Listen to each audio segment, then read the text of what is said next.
आके गरियाने लगे कि मानोगे कि नहीं मानोगे, उड़ा देंगे नहीं मानोगे। तो एक सामान्य व्यक्ति को जब ये ईगो हो सकता है, सामान्य व्यक्ति को ईगो हो सकता है, तो कैसे नहीं लोग हैं यहाँ पे। अब राजनीतिक लोगों का हम जवाब नहीं दे सकते। कुछ लोगों का कहता है, ये भी कहना है कि हमारे पढ़ाई हुए से क्वेश्चन आ गया। मैं जब गर्दनी बाग में पिछले 25-20 दिन से घूम रहा हूं तो आपने ठीक कहा, अभ्यर्थी है। ये अभ्यर्थियों का एक तबका ऐसा भी है जो बार बार कहता है कि खान सर अगर आते तो ये आंदोलन अलग लेवल पर होता, खान सर को आना चाहिए। वही कुछ ऐसे अभ्यर्थी हैं जो आपका बड़ा विरोध करते हैं, क्या कहेंगे इस पर? वो उनका कहते हैं कि खान सर जो है वो आयोग के खिलाफ बोलते हैं मगर सरकार के खिलाफ कुछ नहीं बोलते हैं।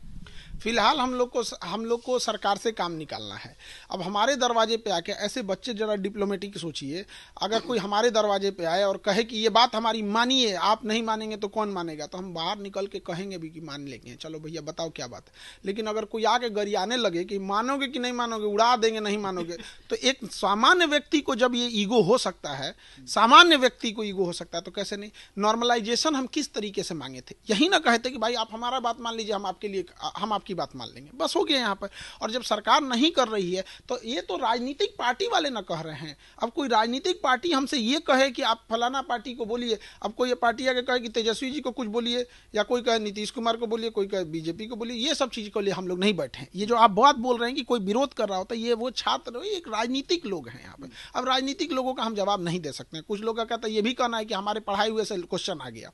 सोचिए कितनी छोटी मानसिकता है। और ये लोग कल को कहेंगे नहीं कि डॉक्टर ने इलाज किया, बीमारी ठीक हो गया। वो इलाज क्यों किया था? बीमारी ठीक करने के लिए। हम क्यों पढ़ाए थे? क्वेश्चन आए, और कोई मतलब नहीं। ये तो उनसे पूछना चाहिए ना, जिनके पढ़ाए हुए में से क्वेश्चन नहीं आया। तो राजनीतिक लोगों का जवाब नहीं है। विद्यार्थियों को आज भी लगता है, और गर्दनी बाग में देखिएगा तो बेचारे बच्चों के भविष्य अधर में फंसा हुआ है, इसको कहीं से भी निकालना। खान सर जहां खड़े होते हैं वहां पर अभ्यर्थियों का एक भीड़ खड़ा होता है। गर्दनी बाग में क्या खान सर दोबारा दिखाई देंगे? क्या उन अभ्यर्थियों के समर्थन में एक बार फिर से कोई ऐसा कोई तैयारी है? अब देखिए, ये सब चीज़ सत्याग्रह वाली चीज़ें हैं ना, सबने पब्लिकली नहीं करना चाहिए। क्योंकि अगर हम यहाँ बोल देंगे कि जाएंगे तो भी प्रशासन को भी पता चल जाएगा, आयोग को भी पता चल जाएगा, और नहीं जाएंगे। यही तो गलती हुआ शिक्षकों से। हम जब प्रोटेस्ट गए थे, एक दिन में सक्सेस हुआ था। क्यों? हमने किसी को नहीं बताया। हमने क्लास में बताया था। उनके लिए हमने बस कर रखी थी। यहाँ से ऑटो से गए गांधी मैदान, वहां से 9-10 बस थी हम लोग के लिए यहाँ पे बस, क्योंकि लड़कियां कैसे जाएंगी उतना दूर यहाँ पे। तो ये चीज पब्लिकली नहीं। और कई बार बच्चों का भी ये गुस्सा होता है ना कि सर तो कुछ बोलते ही नहीं। अरे हम तुम्हारे लिए बोल रहे हैं, हम यहाँ पब्लिकली बोल देंगे, फिर फायदा क्या हो जाएगा? ये समझना चाहिए उन लोगों को भी। एक अंत में एक आखिरी सवाल, बिहार के मुख्यमंत्री नीतीश कुमार से बच्चे मांग कर रहे हैं कि हमसे मुख्यमंत्री मिलते क्यों नहीं है। प्रशांत किशोर भी बार बार यही बात कर रहे हैं कि कम से कम उनको एक बार उनकी बात सुन लेनी चाहिए। आपको क्या लगता है कि मुख्यमंत्री को एक बार बच्चों की बात सुननी चाहिए? सुन लेना, ये तो बहुत अच्छी चीज़ है। हम तो कहते हैं ये चुनावी वर्ष है, नीतीश कुमार को पता नहीं कौन सलाह दे रहा है। इससे अच्छा क्या हो सकता है कि बच्चों के साथ मिल लें, गर्दनी बाग में ही आके मिल लें, या अपने आवास पे बुला के मिल लें और कह दे री एग्जाम होगा।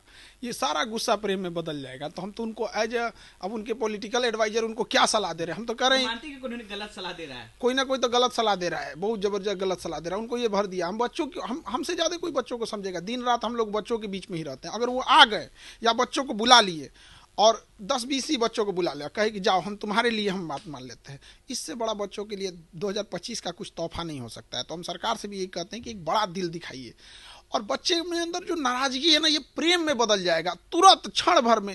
देखिए, जिसके दिल में द्वेष होता है, नफरत होती है, वो बातों का गांठ बांध लेते हैं। बच्चे साफ दिल के होते हैं, बेचारे ठुकराए हुए हैं, गरीबी का मार झेले हैं, ये सब बेरोजगारी झेल रहे हैं। तो ये लोग कब ये प्रेम में बदल जाएगा नहीं पता चलेगा।